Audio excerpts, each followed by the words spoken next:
ऋग्वेद के चतुर्थ मंडल के 22वें सूक्त का स्वाध्याय जो हमारे लिए अत्यंत महनीय है। प्रथम वेद मंत्र मैं लिखता हूं, फिर चर्चा करूंगा इसकी। ओम यन्न इंद्रो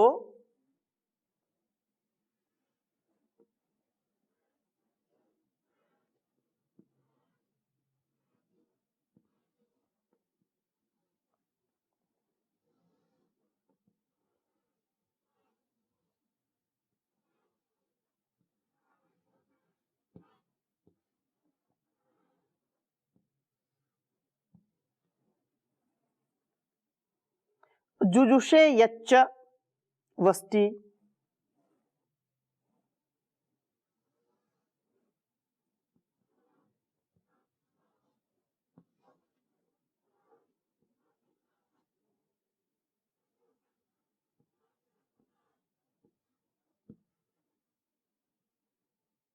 जुजुषे यच्च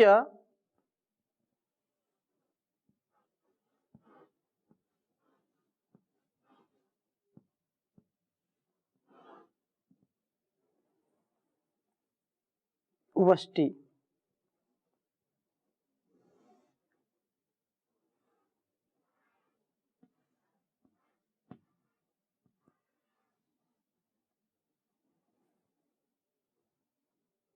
तन्नो महान करति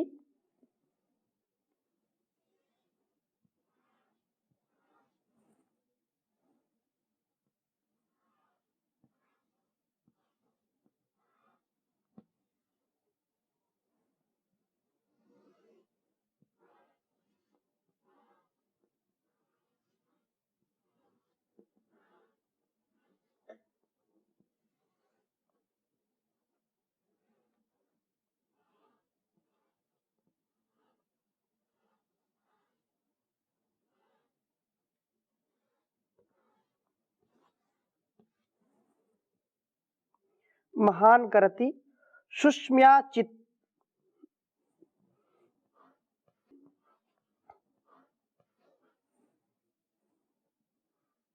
शुष्म्या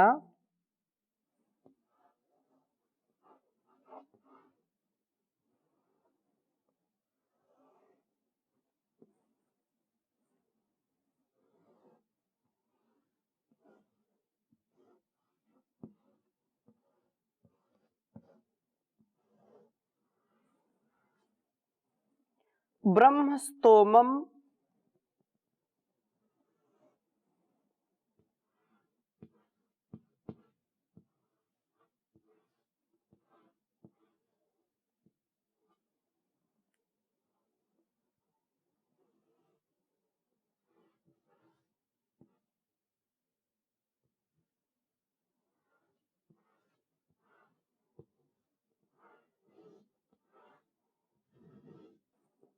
ब्रह्मस्तोमम मघवा सोममुक्था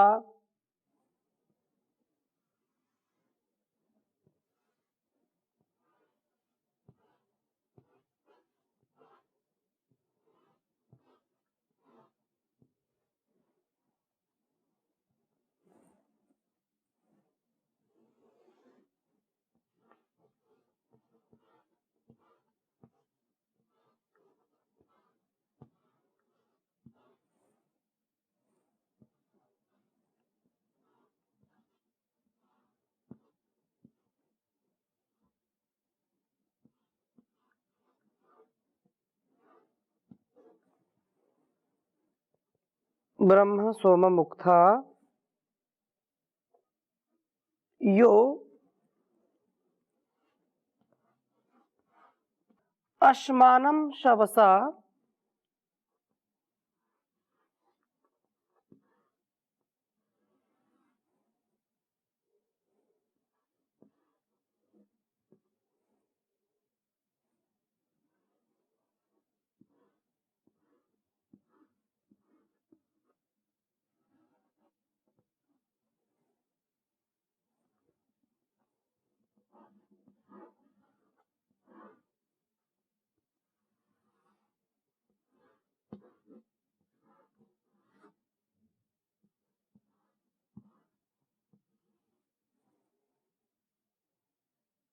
बिभ्रदेति।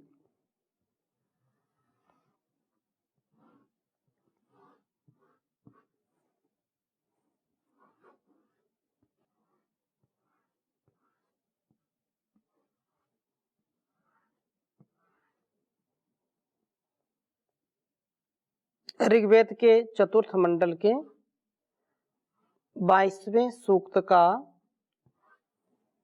यह पहला मंत्र है।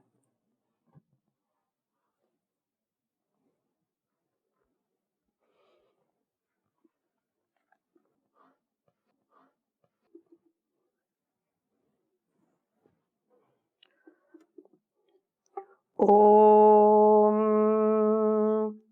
यन्न इंद्रो जुषे यच्च वष्टि तन्नो महान करति शुष्म्याचित् ब्रह्मस्तोमं मघवा सोम मुक्था यो अस्मानं शवसा बिभ्रदेति।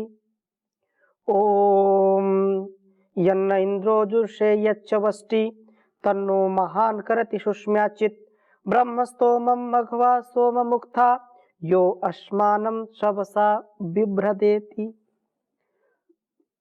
बहुत सुंदर भाव है इस वेद मंत्र का।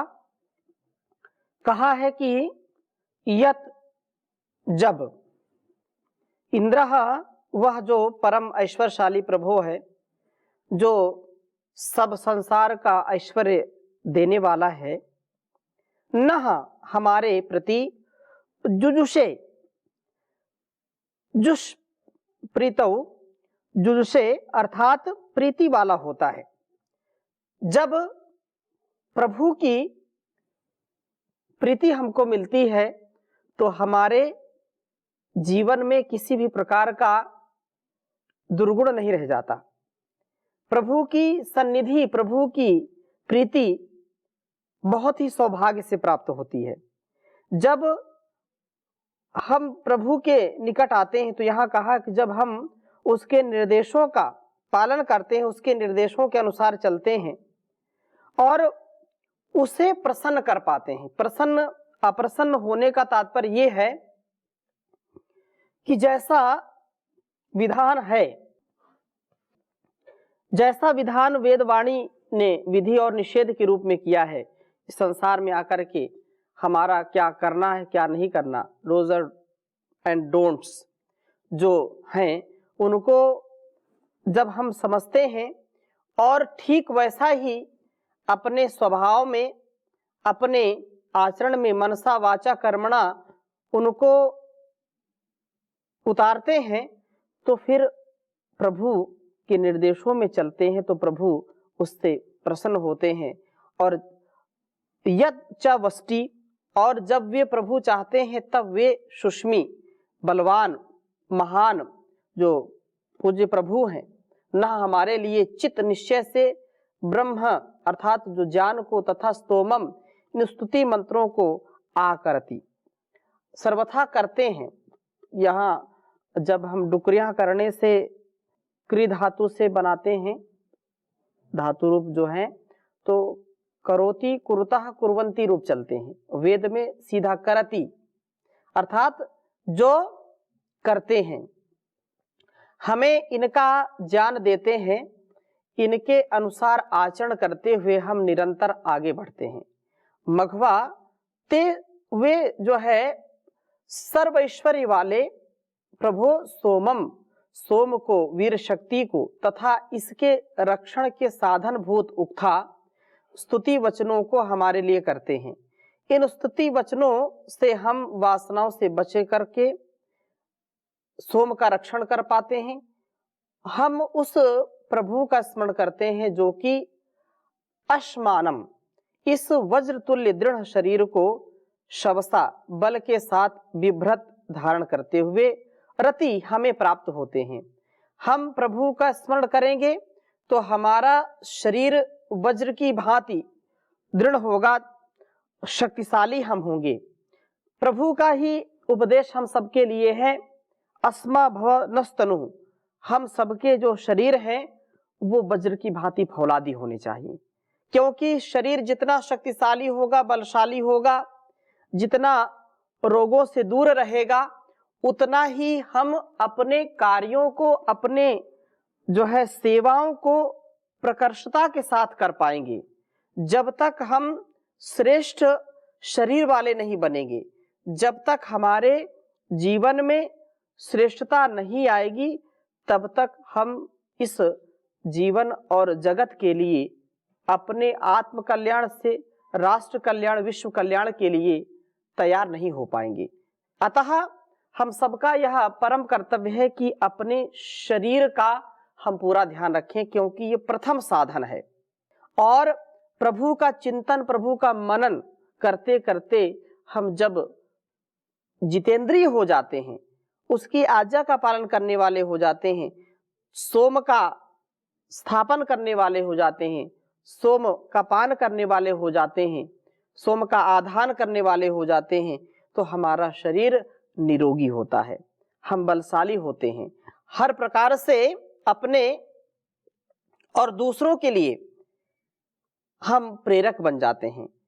हम प्रभु के प्रिय बने, प्रभु हमें ज्ञान, स्तुति की वृत्ति व दृढ़ शरीर की प्राप्ति कराने वाले हैं, ऐसा निसंदेह हमारे जीवन में उतरना चाहिए। और दूसरे मंत्र में भी बड़ा ही सुंदर उपदेश किया है, क्योंकि हमारे जीवन में अविद्या यदि आती है तो अनेक प्रकार से हम दुख पाते हैं। अविद्या का मानो पहाड़ जैसा हमारे दिलो दिमाग में, हमारे चित्त में, हमारे संस्कारों में अविद्या का पहाड़ स्थापित रहता है, और उस पहाड़ को हमको तोड़ने के लिए, उस पहाड़ का शमन करने के लिए, उसको धराशायी करने के लिए प्रभु के द्वारा दिए गए ऋग्वेद, यजुर्वेद, सामवेद, अथर्ववेद रूपी ज्ञान का जो वज्र है, ज्ञान का जो हैमर है, उस हथौड़े से हम अविद्या रूपी पर्वत को चूर चूर कर सकते हैं, उसको तोड़ सकते हैं, और कोई उपाय नहीं है।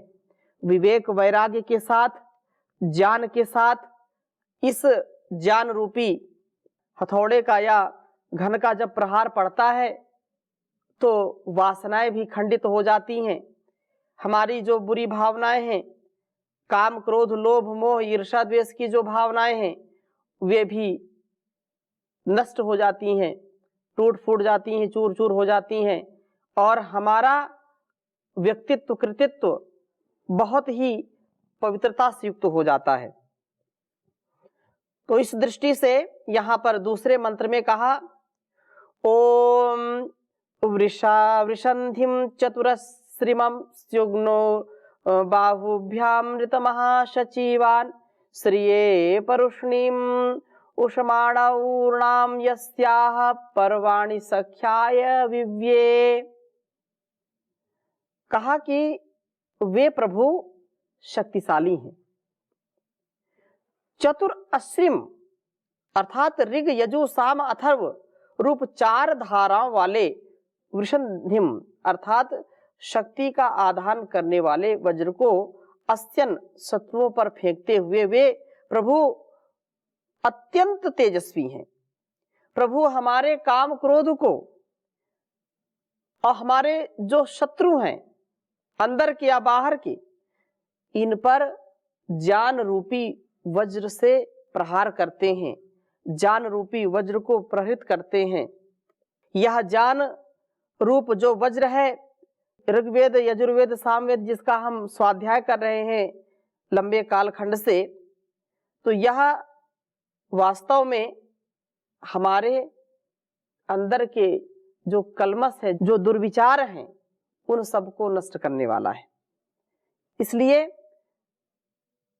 ये प्रभु बाहुभ्याम अभ्युदय व निश्रेयस, प्रेय मार्ग और श्रेय मार्ग के लिए किए गए प्रयत्नों द्वारा नृतमः हमें अत्यंत आगे ले चलने वाले हैं, अर्थात सदा हमको आगे बढ़ाने वाले हैं। हम रोज प्रार्थना करते हैं, अग्ने नय सुपथाराय अस्मान विश्वानि देव वयुनानि विद्वान योध्यस्मज्जुहराण मेनो भूष्ठान्ते न मुक्तिम विधेम। हमारा जो गुणकर्म स्वभाव है उसमें श्रेष्ठता को हम अर्जित करें, श्रेष्ठ बनकर के, ज्येष्ठ बनकर के अपने कार्यों को हम कर पाएं, इसका सामर्थ्य प्रभु देते हैं। ये प्रभु श्रीय हमें शक्ति प्राप्त कराते हुए हमारे प्रज्ञान को सिद्ध करते हैं। ये प्रभु श्रीय हमारे जीवन की शोभा के लिए परुषणीम पंच पर्व वाली अविद्या को, ये जो अविद्या, अस्मिता, राग, द्वेष, अभिनिवेश, पंच क्लेश जो हैं, ये 5 पोरों वाली जो है अविद्या, वो उसको नष्ट कर देते हैं। निसंदेह ये 5 पर्वों वाली अविद्या को उष्माणः दग्ध करने वाले हैं वे परमात्मा। उस परुषणी को प्रभु दग्ध करते हैं, जो कि उर्णाम हमारे जान पर पर्दे के रूप में आ जाती है, हमारे जान को ढक देती है।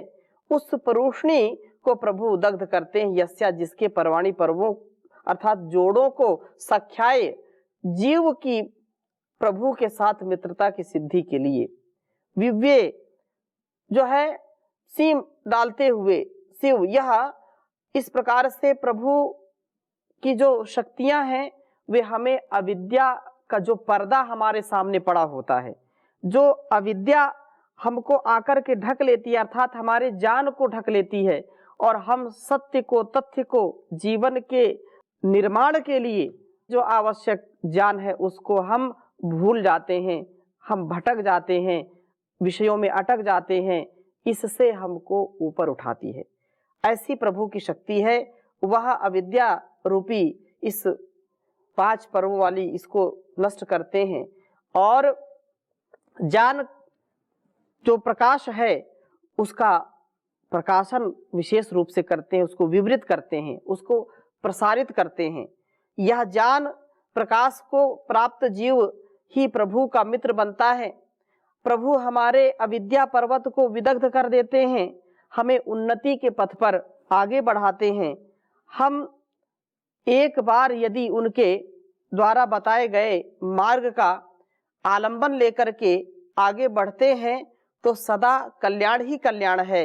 वो देवाधिदेव हैं, इसलिए तीसरे मंत्र में कहा कि जो प्रभु देव है, जो प्रकाशमय हैं, क्योंकि सूर्य, चंद्र, ग्रह, नक्षत्र जितना भी प्रकाश हम देखते हैं संसार में, उन सबको प्रकाशित करने वाला वह सबसे बड़ा प्रकाशक परम पिता परमेश्वर है।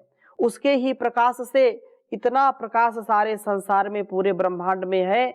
असंख्य तारे जिनकी चमक से सारा संसार, सारा जहान बिल्कुल जगमगा रहा है।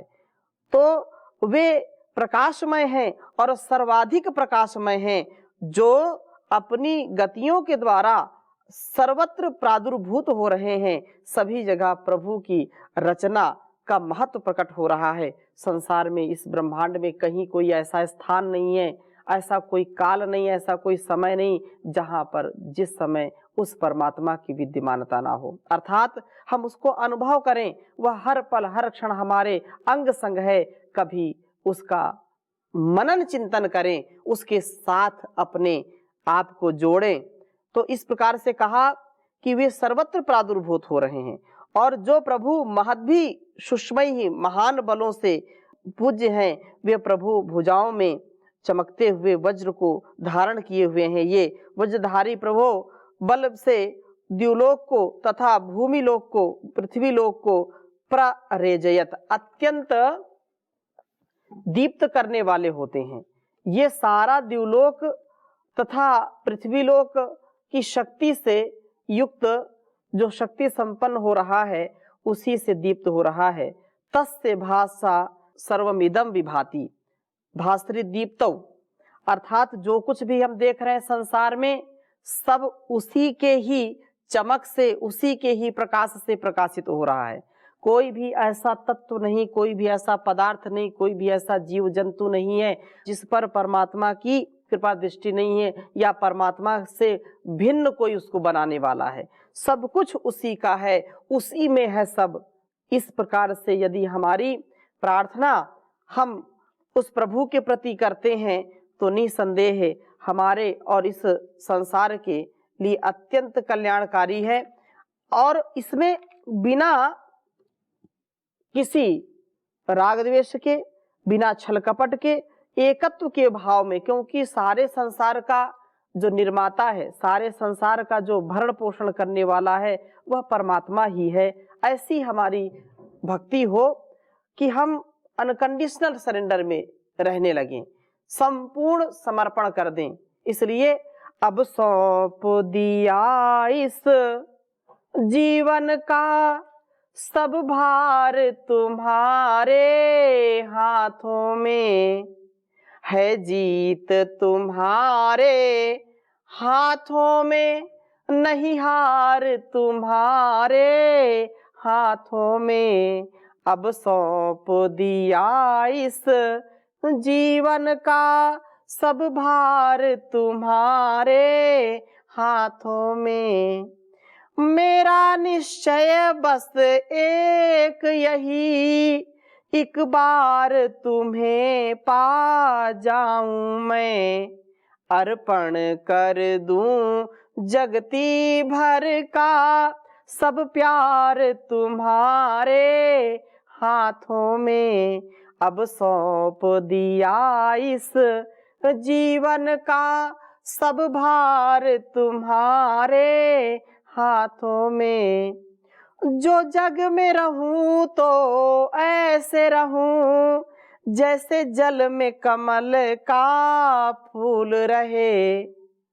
जो जग में रहूं तो ऐसे रहूं, जैसे जल में कमल का फूल रहे। मेरे सब गुण दोष समर्पित हो, मेरे सब गुण दोष समर्पित हो भगवान तुम्हारे चरणों में। अब सौंप दिया इस जीवन का सब भार तुम्हारे चरणों में। यदि मानव का मुझे जन्म मिले, यदि मानव का मुझे जन्म मिले, तो तेरे चरणों का पुजारी बनूं। इस पूजक की एक रग का हो तार तुम्हारे चरणों में।